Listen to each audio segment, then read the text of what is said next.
Okay. Uh, have a couple of discussion prompts tonight, a little bit later on. If you have a comment or question, when possible, raise your hand, particularly if your comment's going to be, say, more than a sentence. Go ahead and raise your hand, and the runners will get the mic to you so that we can all hear your comment or question. I want to begin with just kind of a brief, hopefully. Can you advance the slide, please? Or not? Okay. Well, Daniel 1 through 4 wanted to give you a little bit of um, I guess, a rundown. I've said throughout this that these chapters in Daniel are building on one another. And indeed, that is true. I'm going to get a little bit bigger screen. My eyes need to see this. Okay, you've advanced that, but this will be my backup going forward. So in Daniel 1, to summarize, God gives Judah, and again, I begin all of these with God because he is the central figure in Daniel. Our theme in Daniel is God rules in the kingdoms of mankind. And so we see, we need this battery. Thank you. So God is in control in each one of these chapters. God gives Judah into the hands of the Babylonians, and it is he who positions and grooms and protects Daniel and his friends for service to King Nebuchadnezzar. Nebuchadnezzar only thinks it was his idea for Daniel to enter into his service, when in fact God will influence Nebuchadnezzar through Daniel. And so this has all happened in accordance with his will. And that's how Daniel begins with that language, that the Lord gave the people of Judah into the hand of Nebuchadnezzar.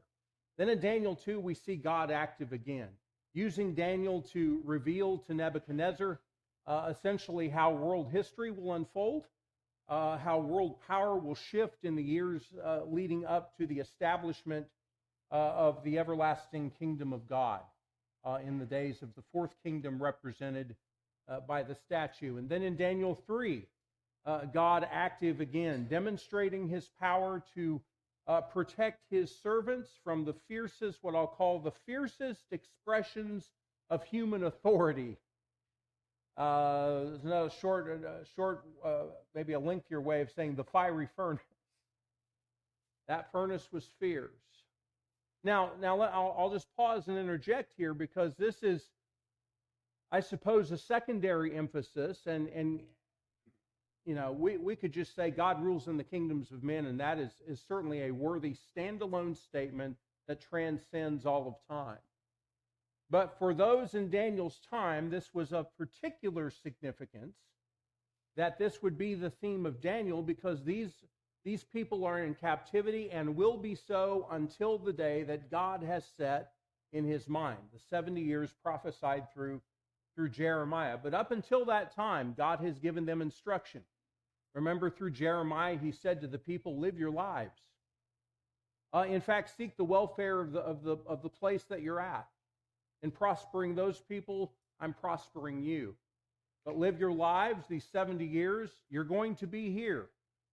And so he had instruction for them, but also there's comfort in this theme for those people. Because no matter who has taken them captive or what their plans or intentions might be, ultimately, God will be victorious over them.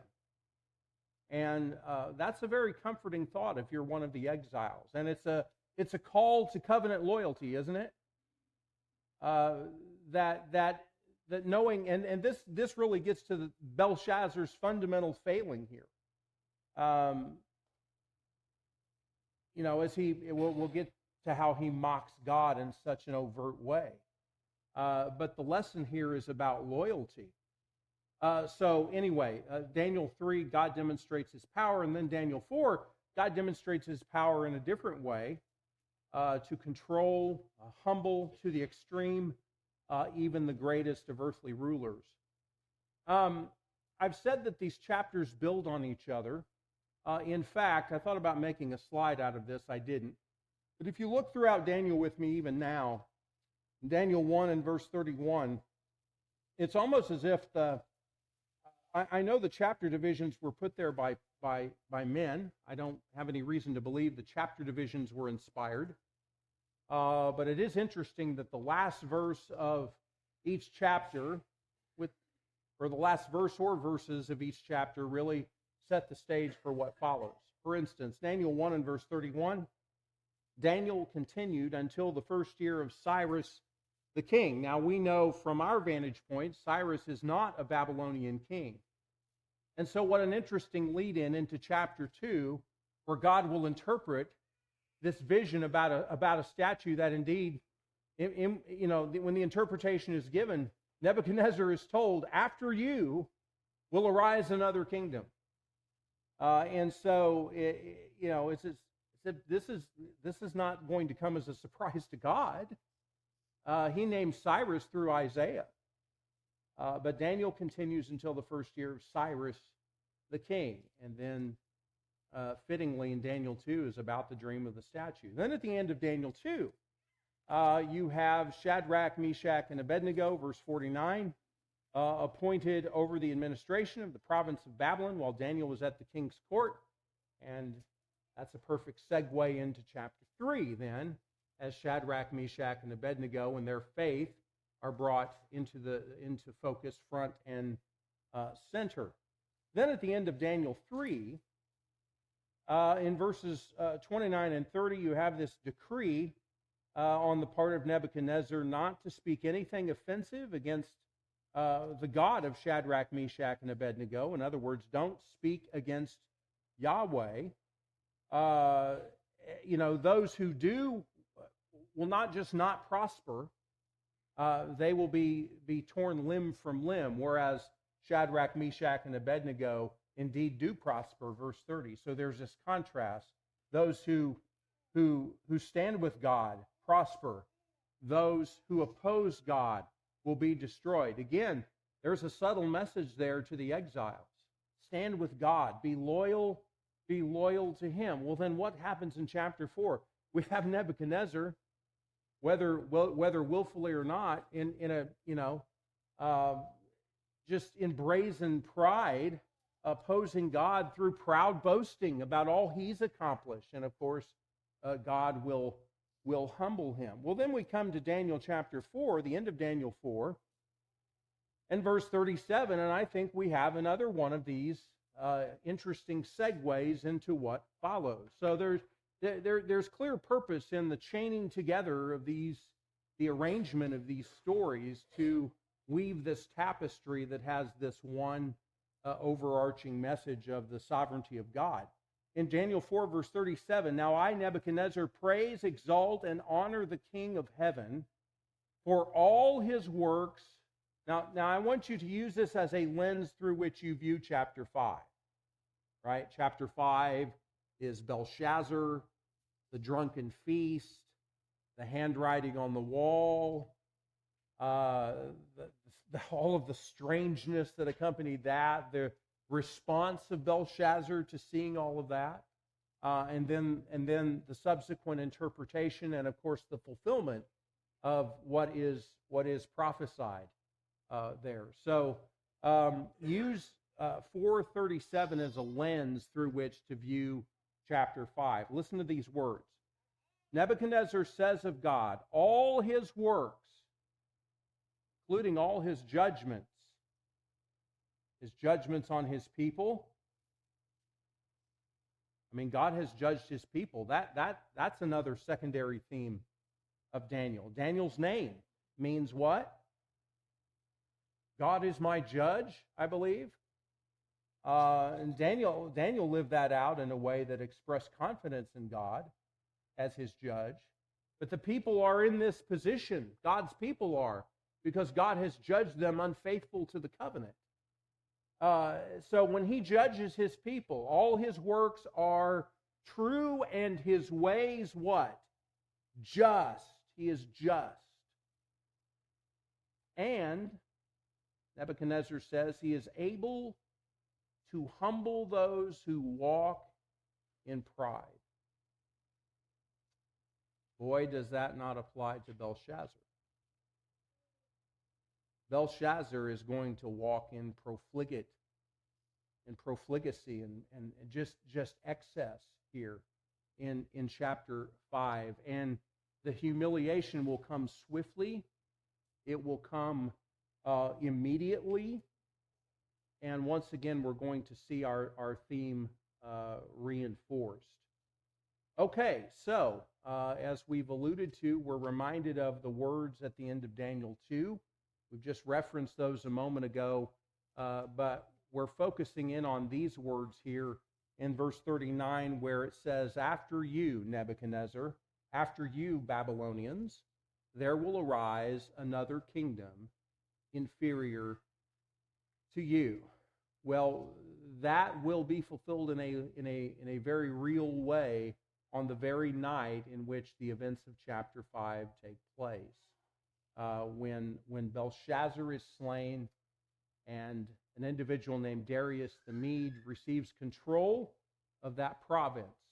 Now, I'm not going to go through all of this, but with any series of kings, particularly among a pagan nation, to say nothing of, God's people had a lot of, many sordid messes to be found among the history of the kings of the people of Israel and Judah, but particularly in Israel.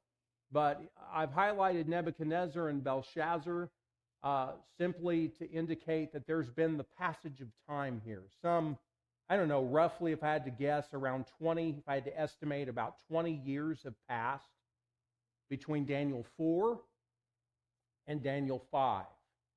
And you get the sense from looking at Daniel 5 that, we think that Daniel was front and center for most of this time. I'm not sure that, I don't believe he was. In fact, by this time, I think he's kind of been relegated to obscurity, and it takes someone who's a little bit older, the Queen Mother, to bring to Belshazzar's attention that Daniel even exists.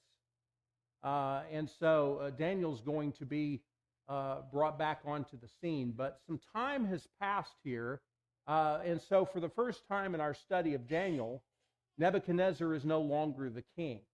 And this just gives you a sense of the mess, the decline, really, that has occurred since then. There's his son, who goes by a couple of different names I'll dare not pronounce, and then his brother-in-law Neriglissar, I believe, stages a coup, and then his son, ending in Marduk there, and then Nabonidus is believed to have actually been another son of Nebuchadnezzar. And so Belshazzar, as you sort through all of this mess, you find out that when Nebuchadnezzar's called his father, that's in the sense of ancestor, that Nebuchadnezzar was more than likely his grandfather, as we might put it today. But that gives you a sense. There are decades that have passed here, at least a couple of decades. I want you to think about how the thinking of a culture and a people can change in 20 years. How much can the thinking of a culture change in 5 years? In our culture, it could be pretty significant. We just study these things as if they happened 5 minutes ago. We'll go from this to this to this, and our minds are well suited for that, being conditioned to move from thing to thing to thing. But in reality, this is passage of time. Most days, people would say nothing of any significance happened until this fateful night. But the decline of Babylon has been surely proclaimed. It is inevitable that that's going to happen. And so Belshazzar is now, well, let me go back for just a second. Belshazzar, and maybe this next slide will point this out. Belshazzar was kind of a co-regent with his father for a good part of Nabonidus' reign. It's believed Nabonidus actually may have been sent away elsewhere for a time, long story. But Belshazzar, in effect, becomes the, how would we say it? I'm missing the term anyway. He's kind of standing kind of filling the place of his father, kind of reigning in his stead as a co-regent. You'll remember in Daniel 5, what position does Belshazzar offer Daniel? Third in the kingdom. Do we think, well, this is starting to sound a lot like Joseph all those years ago back in Egypt? Well, in that case, Pharaoh was number one, and he offered Joseph position number two.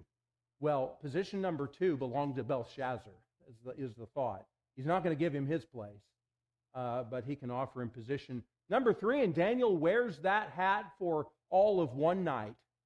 It's like winning a medal before you lose the war. He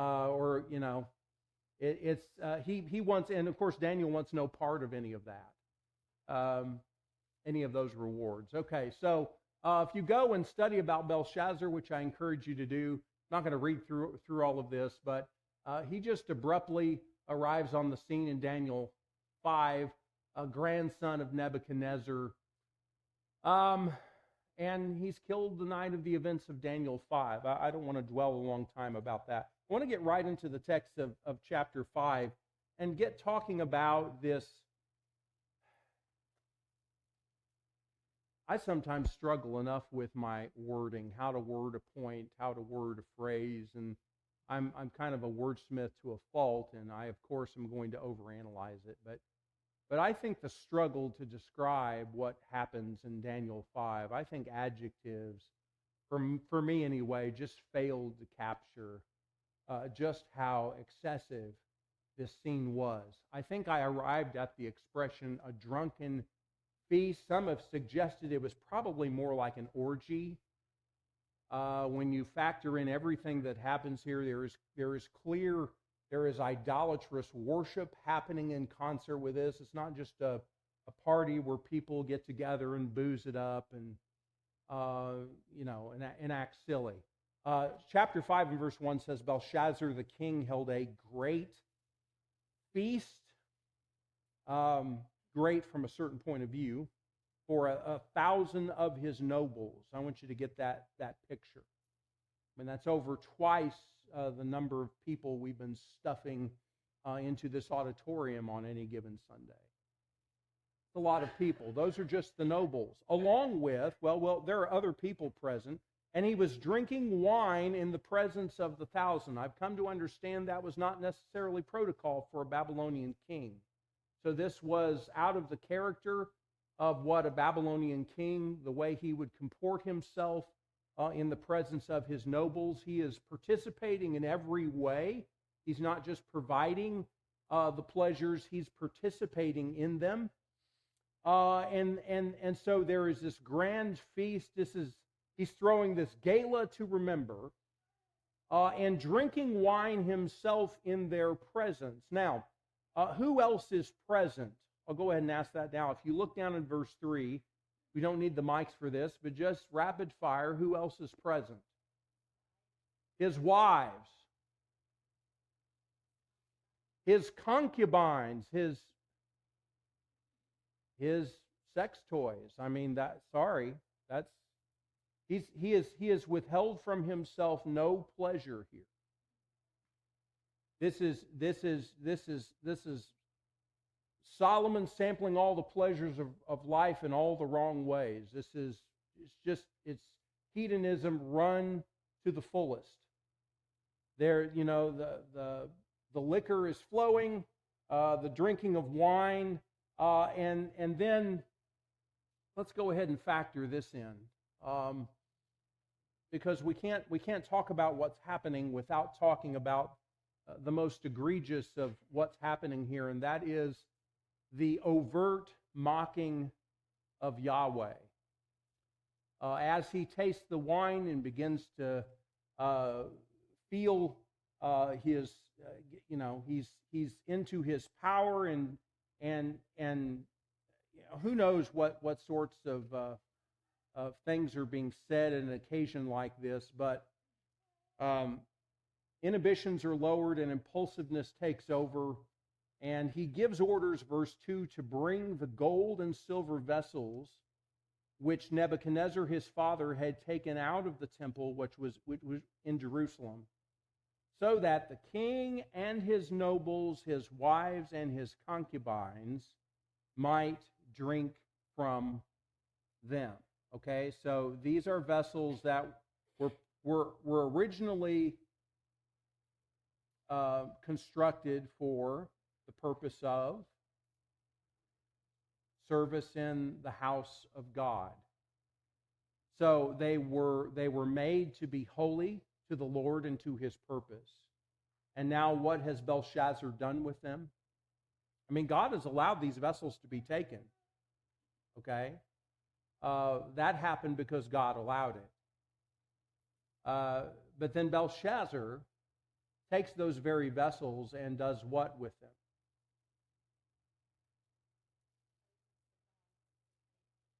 He profanes their holy purpose.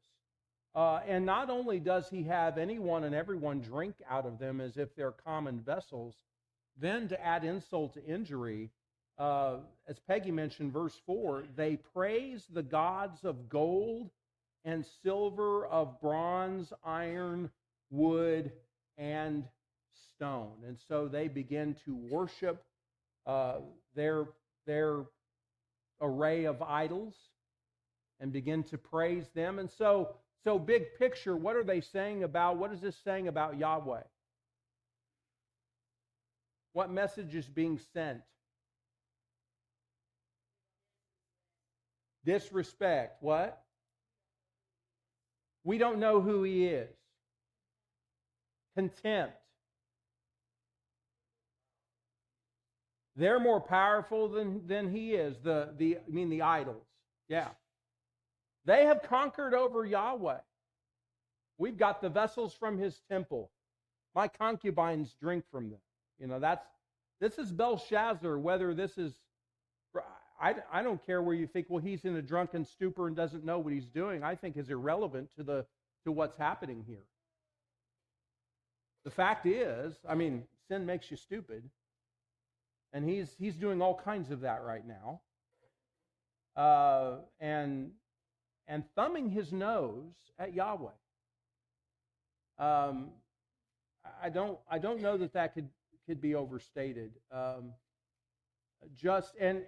God, I think gauging by God's immediate response to this, I think that's exactly the read on this that God has. This is an utter mockery that Nebuchadnezzar has made, and the offense is exacerbated by something that we'll point out a little bit later, which Daniel will bring to his attention. Okay, so Yahweh has made a complete and total mockery of Yahweh. Belshazzar has made a complete and total mockery of Yahweh. By the way, I found it interesting. We looked up the meaning of the name of the Babylonian name of Daniel, Belteshazzar. Anybody have that meaning handy?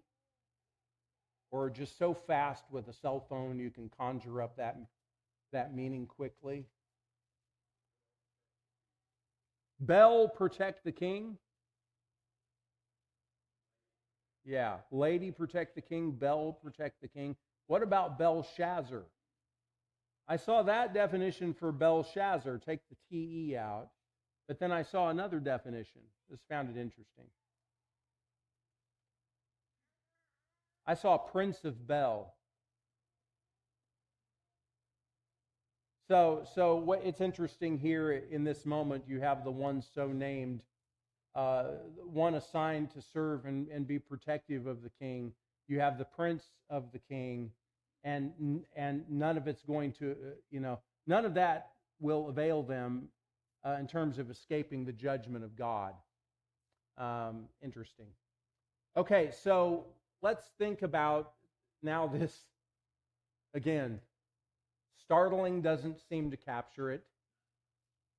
Sobering comes a little bit closer, I think. I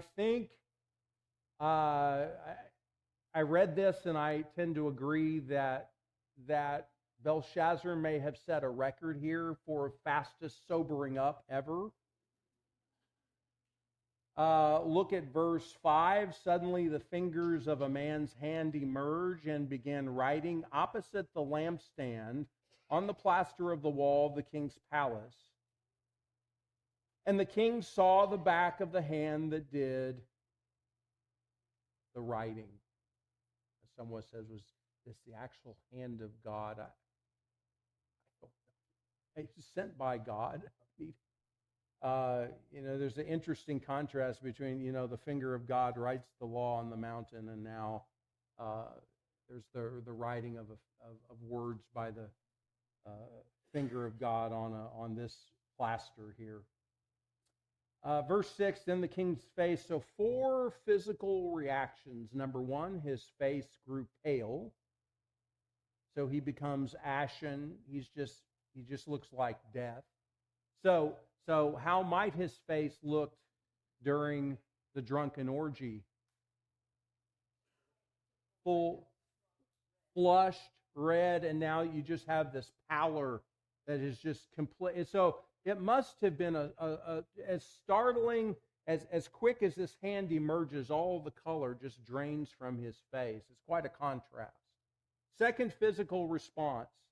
It says his thoughts alarmed him. Somebody have a different rendering there? Troubled him. Brenda? Terrified. Frightened.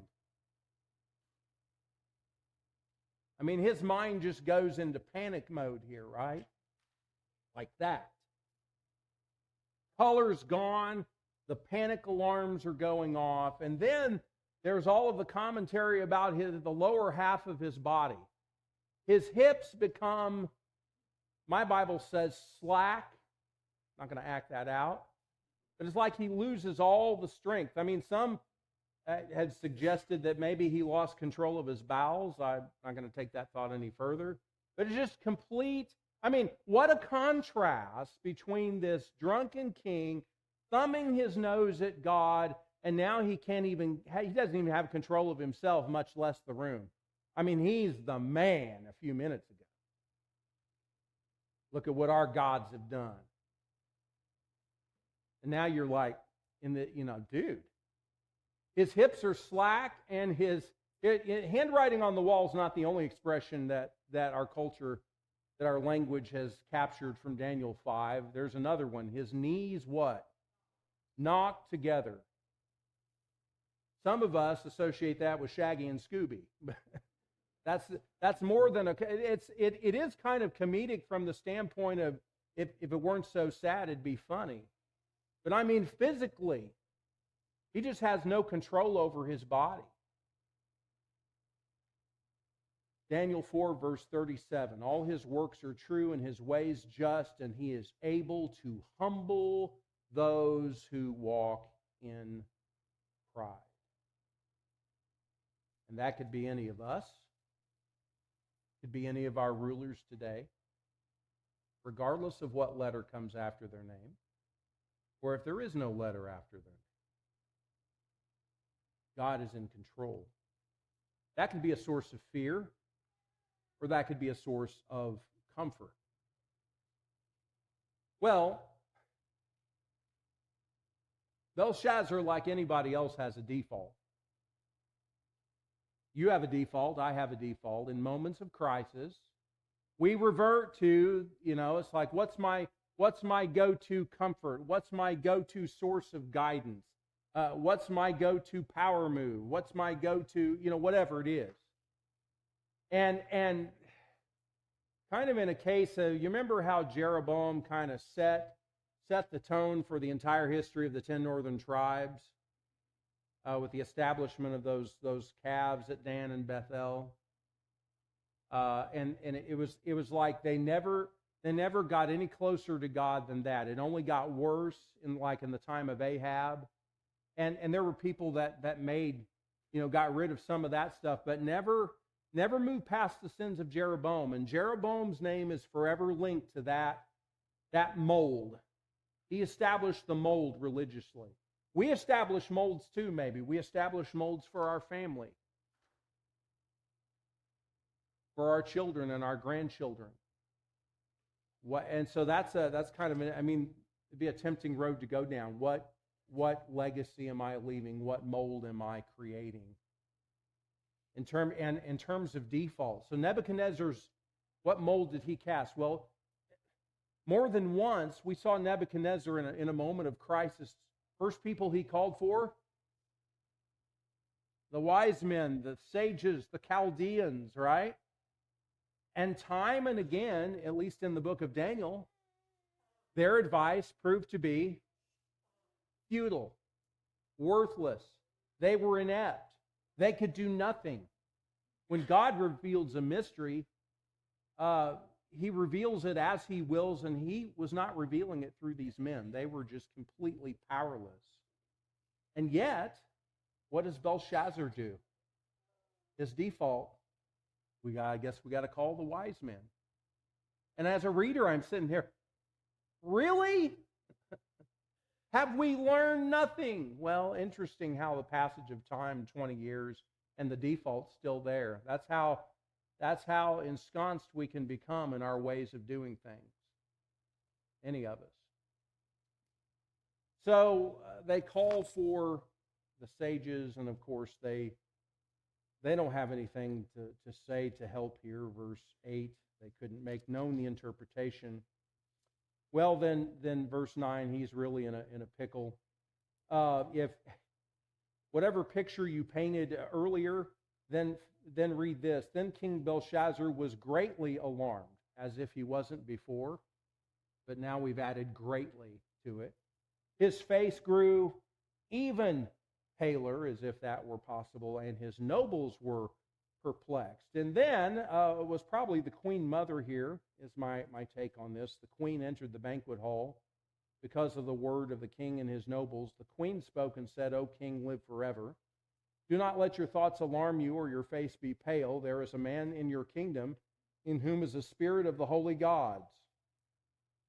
And in the days of your father," again, I think she's referring to his grandfather, Nebuchadnezzar, "illumination, insight, and wisdom like the wisdom of the gods were found in him. And King Nebuchadnezzar, your father," well, now she spells it out, "your father, the king, appointed him chief of the magicians, conjurers, Chaldeans, and diviners. This was because an extraordinary spirit, knowledge, and insight, interpretation of dreams, explanation of enigmas, and solving of difficult problems were found in this Daniel, whom the king named Belteshazzar. Let Daniel now be summoned, and he will declare the interpretation." So again, you get the impression Daniel's kind of been, Belshazzar doesn't know who he is. But now he's been made aware of him, and he summons him, and he says, verse 14, "I've heard about you." Verse 15, it's the same old story. The wise men and the conjurers, they couldn't do anything. So he makes him what he thinks is this irresistible offer, riches and honor and position. And Daniel, verse 17, says, "Keep your gifts, but I will read the inscription to the king and make the interpretation known to him." And then comes verse 18. "O king, the Most High God granted sovereignty, grandeur, glory, and majesty to Nebuchadnezzar, your father." So we'll catch up here. So now we're going to have the interpretation of this vision. But before he gets to the interpretation, he is going to call Belshazzar on the carpet here just a bit, more than just a bit.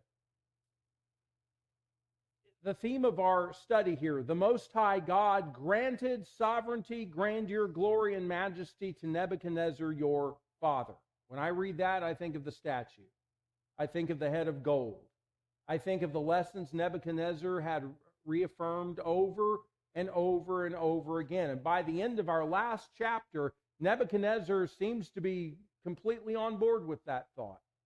I am in power because the Most High God has allowed me to be so. I continue to remain in power because the Most High God allows me to be so. When he determines I am not to be in power, I'm made to act like an animal for 7 periods of time.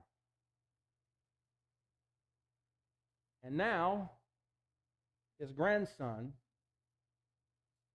who should have known that, is not acting on what he knows. Because of the grandeur which he bestowed, verse 19, on him, all the peoples, nations, and men of every language feared and trembled before him. Whomever he wished, he killed, and whomever he wished, he spared alive, and whomever he wished, he elevated, and whomever he wished, he humbled. Speaking of Nebuchadnezzar. But when his heart was lifted up and his spirit became so proud that he behaved arrogantly, this is just what happened in the previous chapter. He was deposed from his royal throne. His glory was taken away from him. He was also driven away from mankind, and his heart was made like that of beasts. And his dwelling place was with the wild donkeys. He was given grass to eat like cattle. His body was drenched with the dew of heaven until he recognized, see if you've heard this before, that the Most High God is ruler over the realm of mankind and that he sets it over whomever he wishes. How many times have we had almost that verbatim stated in Daniel? Half a dozen? Yet, verse 22, you, his son Belshazzar, have not humbled your heart, even though what? You knew. Underline that. You knew. You knew all this. Belshazzar, whatever excuses he would make for himself, I'll tell you one he can't make. I didn't know. Not so. You knew. We're going to come back to that thought. You knew. And instead of allowing what he knew to shape his behavior, to shape his words, his choices, but instead he chose to exalt himself against the Lord of heaven. You think God saw what was happening with the vessels? You bet. Did he take it personally? Oh, yeah. They brought, in fact, specifically that's cited. They brought the vessels of his house before you. Yeah, it's personal. And you and your nobles, your wives and your concubines, he saw everybody who drank from it. Interesting that it's not like there were people cited earlier in the text that God doesn't cite here. The list is the same. He didn't miss anybody. And you have praised the gods of silver and gold, of bronze, iron, wood, and stone, which do not see, hear, or understand, but the God in whose hand are your life, breath, and all your ways, you have not glorified. And so then comes the hand and the writing, and now the inscription. Now, maybe when this is written on the wall, all the vowels are missing, and it's just one on the surface, one block of jumble. What is this? And so you break it apart, and Daniel's granted the ability to interpret the inscription, and I trust familiar with this language only from Daniel 5. God has numbered, so numbered, weighed, divided. And on the surface you think, oh, what? Okay, numbered, weighed, divided. What does that mean? And then he gives a little bit, he fills that out, he fleshes that out. God has numbered your kingdom and put an end to it. You've been weighed in the scales and found deficient. Your kingdom has been divided and given over to the Medes and the Persians. Then, of course, with the rest of Daniel 5, that's exactly what we see. He rewards Daniel, and like I said, he holds his honors for all of not even 24 hours. Isn't it interesting that this Hebrew servant comes out of nowhere to this place of honor and position? Some have noted some similarities with Christ here. Be an interesting study on your own time there. Christ is on every page. I mean, let's face it. But let me let's talk about a few things here. Sin makes us do really, really dumb stuff. Sin makes us do foolish things. I'm not going to elaborate on that. But I felt like we needed a slide with one sentence on it, and that ought to be a take-home for us. Sin makes us traffic and dumb. But now I want to ask us, what do you know? What do I know? And furthermore, how is what I know governing how I choose to live?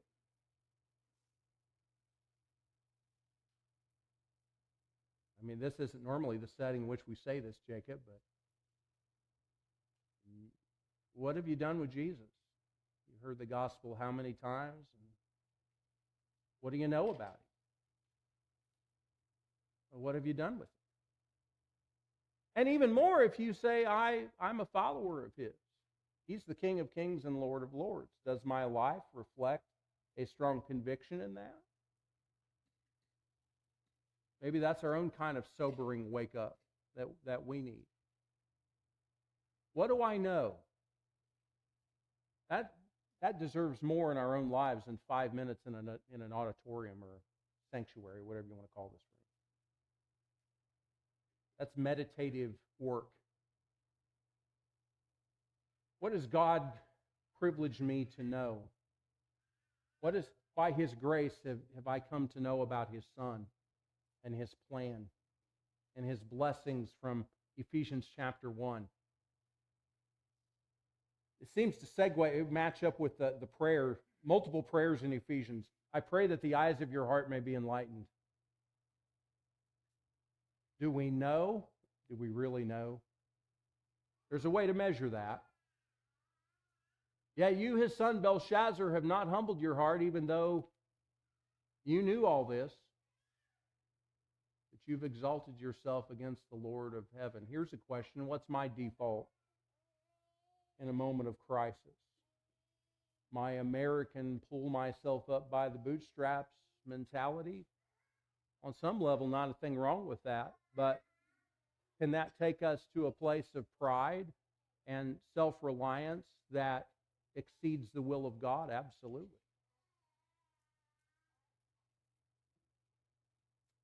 What's my default? Soldier on? There's so many directions we could go with that. And then for the exiles and for us, remain loyal to God.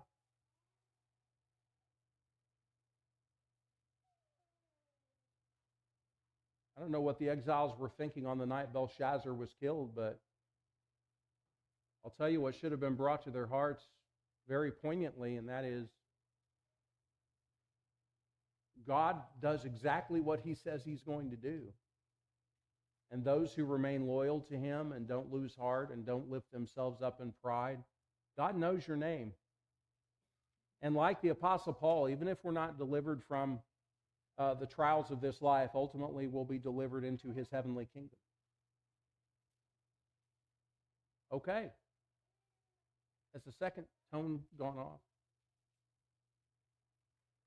Is it about